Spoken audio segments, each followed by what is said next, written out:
Hey, how's it going, Seattle? My name is Fernando Neuenschwander. I'm a small business owner here in Seattle, Washington. It's always been my dream to have a small business, but a little background about myself. At 18, I joined the military and I served for 8 years. I traveled all over the world. So after 8 years of service, I ended up living in Japan for 3 years, and I decided to come back to the US. So I picked a city that I love, Seattle. And that was back in 2012. But I'm noticing that Seattle from 2012 is no longer the Seattle of 2019. And that's why I went with Ari Hoffman, who is a fellow small business owner, to Vancouver to go look at these safe injection sites. And after coming back, it's rather frightening to think that that could be brought to Seattle. Supervised consumption sites, safe injection sites, harm reduction sites. These are all interchangeable terms that we use for what we're regarding to as safe injection sites in this video. We're a block away from the Insight injection sites that they have here in Vancouver that you can just come in and shoot up, or as some of the local residents call it, a shooting gallery. It took my kids, my family, it took everything from me, and I'm trying to get it back. It's really hard to get back into normal society where you're not around needles and everything all day and people smoking crack. And I've seen people outside picking up needles. Do you guys do exchanges here too? But we do have a count of disposed needles and needles we put out every month. 30 to 50,000 needles every month. We're probably bringing back that plus 2 to 5%. A playground for addicts to run rampant and do whatever the fuck they want to do and sell this and sell that and do whatever. An area destroyed by drugs, by mental health problems, but we saw drug use. We saw drug use everywhere. We saw people smoking crack in broad daylight in the middle of the street. We saw people shooting up in broad daylight in the middle of the street, and other citizens going about their business as if this is their daily lives, which it is. Like you be walking on the sidewalk and you'll see somebody giving somebody a jugular shot on the sidewalk, but across the street you'll see a cop car sitting there and they see what's going on. Don't do nothing. Don't get out of the car. Don't tell them to go to the injection site. I call them a shooting gallery. You know what I mean? Yeah, they do crystal meth and they do heroin. Some come in just say I'm doing fentanyl. They do cocaine powder.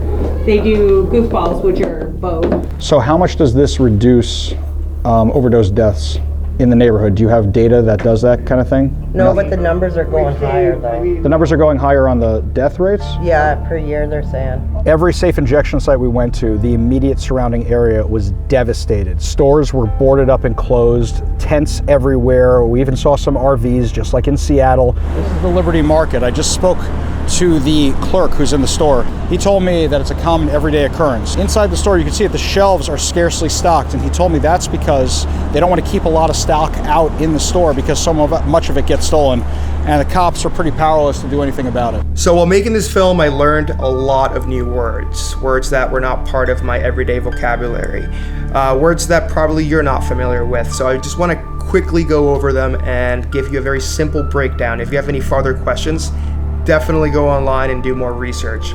But I'm talking about words like fentanyl, I'm talking about words like Narcan, I'm talking about words like naloxone, which will pop up through the duration of this video. Naloxone, also known as Narcan, is meant to temporarily reverse the symptoms of an opioid overdose. That's when we're talking about opioids, we're talking about things like, Oxycontin, we're talking about heroin, we're talking about fentanyl. Fentanyl is another word that I didn't know. What is fentanyl? Fentanyl is the new kid in the block when it comes to opioids. Fentanyl is a synthetic opioid. It is 80 to 100 times more powerful than morphine.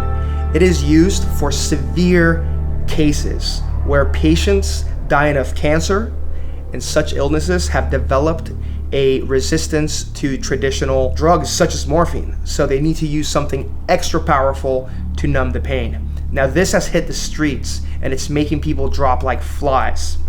This here can temporarily reverse the symptoms. The intended use is to administer it to the person suffering an overdose so that the proper emergency services, the ambulances, can show up, collect the person, take him to a medical facility such as a hospital, and then administer proper care so the person doesn't die. So if somebody does have an episode here where something goes bad, Does that mean the EMTs come? How does that work? 911 is called ASAP, yeah. Okay, so you say nobody's died here. Does that mean they save them at the hospital, or could they be dying at the hospital, or how does that work? Intervene right away, right? Right. We've already gotten the lockdown into them. We've effectively saved their life. Not true. You've effectively saved their lives if you get them to get into an ambulance and then get them into a hospital. But And then it's just maintenance. It's monitoring. They monitor them at the hospital if they choose to go. I would say probably 9% don't? Yeah, 90%, 75 to 90 don't. How often does that happen? Oh, daily. Yeah. Oh yeah, we have overdoses daily. I've not counted one guy 4 times, the same guy, 4 times in one day. Gotcha. Wow. Yeah. so sure, nobody's dying in safe injection sites. It doesn't mean that they're not leaving the place because they can't hold them there and then going back to their tents and dying. In fact, there's a concern in the correlation of safe injection sites and the rising deaths from overdoses. This is not a magic pill that's going to cure everything. This is supposed to be a temporary tool to assist somebody who is suffering from an overdose so we can get them to a hospital. And right now with the bends that's going out, like people are going down for like 6 hours, so it's kind of hard to see if they're overdosing or not. Like I Narcaned a guy 8 times yesterday, or 7 times, sorry. And finally he came back, but it's that other drug now, right? They're not dealing with the problem. They need to Narcan him once and get him to a hospital, and then ideally to treatment. So British Columbia said they hit a milestone last year in 2018 when they administered 100,000 of these kits. 100,000 of these kits free of charge. In reality, they cost the taxpayers $40 a kit, so that ends up being about 4 million Canadian dollars. But that's not counting the infrastructure that it takes to deliver these. So people working at the pharmacies, people working at the safe injection sites, the people driving the trucks to deliver this. I'm sure the number is actually much higher than that. Narcan is not a solution. Narcan is an emergency tool. It is meant to be administered to somebody suffering a drug overdose so they can get to a hospital and receive medical care. So when I went to one of the safe injection sites in Canada, this was my parting gift. They're giving this to people because there are just overdoses left and right on the street. So they encourage people to carry this so you can just temporarily save people's lives while calling emergency services. Literally, people are ODing left and right around these safe injection sites. So what we got inside are several syringes. So you can administer a shot of Narcan, and then you have the actual doses here. Each one is approximately 3 milligrams. This is all courtesy of Canadian taxpayers. In case you gotta give somebody mouth to mouth, and some gloves. In those sites, most of them are in a good mood, laughing, joking, you know, having a good time, right? It's like they're welcoming drug use, you know, with a big smile on their face, saying, "Hey, come on in." Not like there's no literature on the you know, deterrent against the use. There's no there's no pamphlets or literature on you know, recovery. You know, sure, yeah, you're using, but you know, is it becoming a problem in your life? When they come here, is the first step to have them go to the rooms in the back, or do you offer them treatment first? What does it usually look like on an intake? We don't offer anybody treatment unless they come to us and ask for treatment. We are Right. get clean, we'll refer, but we don't force that on anybody. There's no literature on the you know, deterrent against the use. There's no pamphlets or literature on you know, recovery. The sites, it's like it enables, because you can just, you know, you can go there. You don't got to worry about the police. You don't got to worry about getting arrested or getting charged or scooped up and put in cuffs because of the dope. I cried when I first came here because I was 5 years clean when I came here. I cried because I knew exactly what was going to happen, and it did. It's inevitable for any addict trying to change their life here. It's impossible. 5% go to recovery. I would say probably 5%. Do you track them afterwards, after recovery, like to see if they stuck with it? No. No, Okay. that's not. Maybe Coastal Health does, but that's not something we do. We deal with our internal service. We just don't have the capacity to do all that tracking. I've been doing this since I was 9. And I find what they're doing is by giving us these nice pretty buildings and all these nice places where it's okay to go get high and all that stuff. It's just accepting it. It's allowing us to just, making it okay to be addicts. It's saying like it's okay, you can be a junkie, it's cool. It's really not cool. Like for me, it took my kids, my family, it took everything from me. They're promoting use. Yeah. It's come like a way of life here, almost. And if you don't get high, then there's something wrong with you. They're basically giving every addict here $400 a month to be homeless, right? If you're homeless, you can get $400 a month. You don't even have to have a bank account. Just go pick up the check, go to a Money Mart, cash it, and where's that money gonna go? They know where it's gonna go. Into a bottle of vodka or into their arm. And then you got this fentanyl where you need 1/10 of as much. Your withdrawal comes twice as fast. It comes faster, it comes harder. You be stealing off Peter to pay Paul, you be ripping off this and do that, whatever, robbing, stealing, scamming.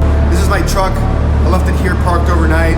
Somebody's broken into it looking for something that they could steal. They just tossed up my entire front and back seat.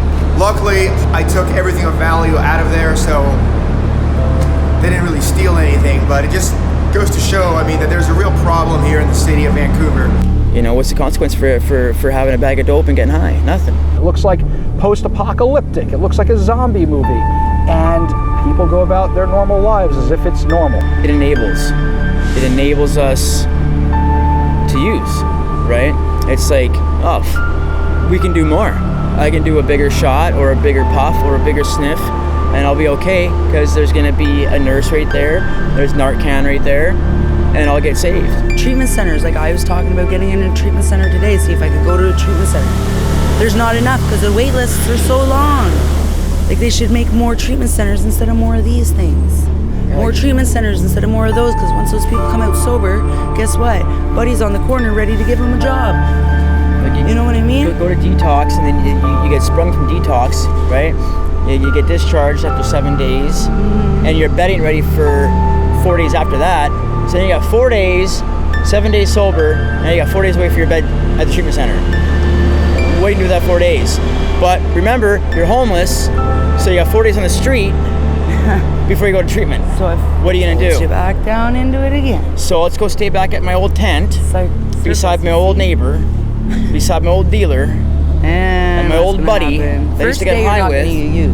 And then I got 4 days to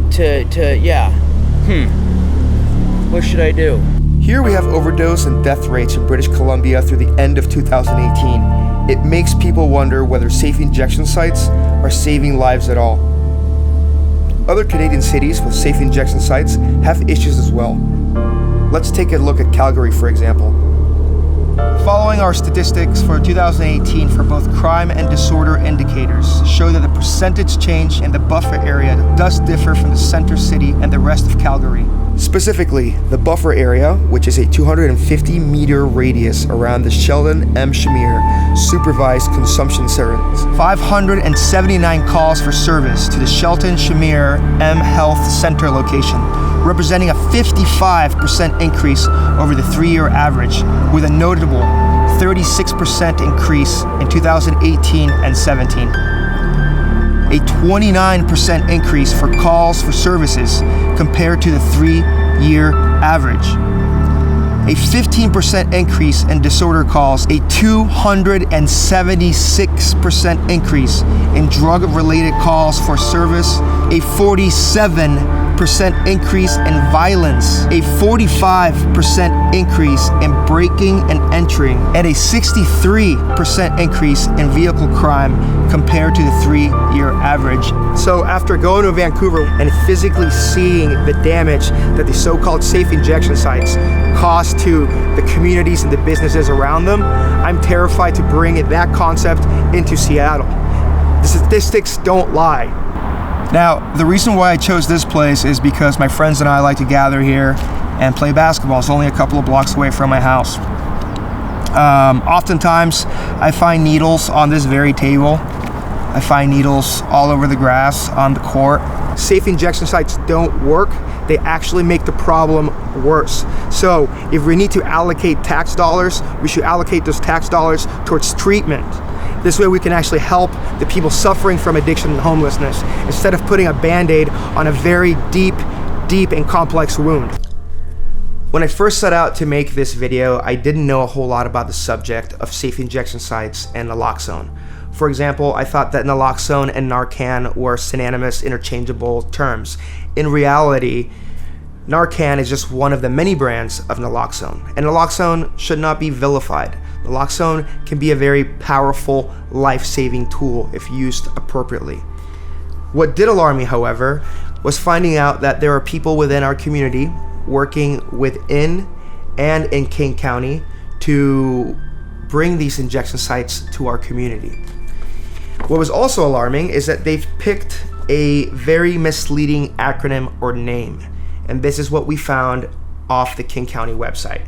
They want to call this safe injection sites or injection sites. They want to call them CHELS, which stands for Community Health Engagement Location. Now, if I did not know any better, I would never guess that a community health engagement location was a place where people administer other people or inject people with potentially lethal substances such as heroin or fentanyl.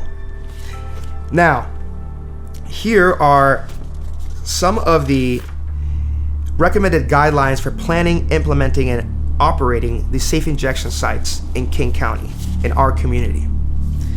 Eligibility. They intend to serve all participants without discrimination. And they have created protocols for minors, pregnant women, first-time injectors, those who arrive with children and minors, and those who may be overly intoxicated, drug impaired, physically or mentally ill. Now, I hope that the making of this video has at least sparked your curiosity, and I hope that it makes you go out and do your own research. Find out as much as you can about these CHEL, these community health engagement locations, about these injection sites that some people want to bring to our community. And based off that, make an informed decision whether you actually want these in your community or not.